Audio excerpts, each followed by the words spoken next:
The wind in the Yukon didn't just blow, it screamed, cutting through layers of fur and skin.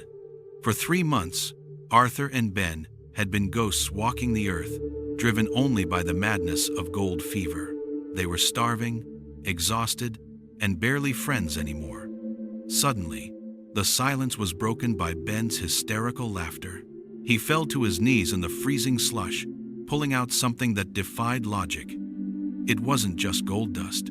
It was a nugget the size of a human heart, glowing unnaturally against the gray landscape. "We're rich, Arthur. We can go home, kings," Ben shouted, his eyes filled with tears of relief. But Arthur didn't hear "we." He only heard "I." As Ben cradled the treasure, Arthur's grip tightened on his shovel. The demon of greed whispered loudly in his ear, "2 shares is a fortune, 1 share is an empire." The strike was swift and brutal.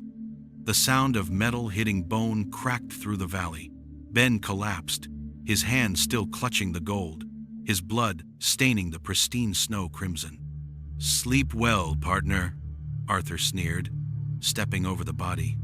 He reached down to pry the gold from Ben's dead fingers. That's when he saw it. Just inches away, buried beneath a thin layer of ice, was a human skull, grinning up at him. Ribs protruded from the dirt like a cage. This wasn't a discovery. It was a graveyard.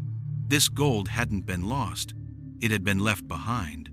Arthur hesitated, a chill running down his spine that had nothing to do with the winter, but the gold. It was too beautiful. He grabbed it. Snap. A twig broke. The air grew heavy, smelling of wet fur and ancient anger. Arthur froze. A low, thunderous growl vibrated through the ground beneath his boots. He turned, slowly. Standing on the ridge was not just a wolf.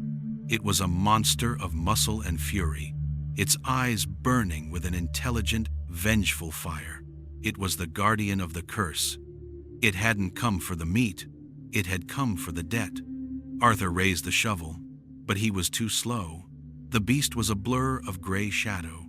Teeth met flesh. Arthur's scream was cut short as he was pinned to the frozen earth, right beside the skeleton and his betrayed friend. As his vision faded to black, the last thing Arthur saw was the gold nugget, slipping from his hand, rolling back into the mud to wait for the next greedy soul.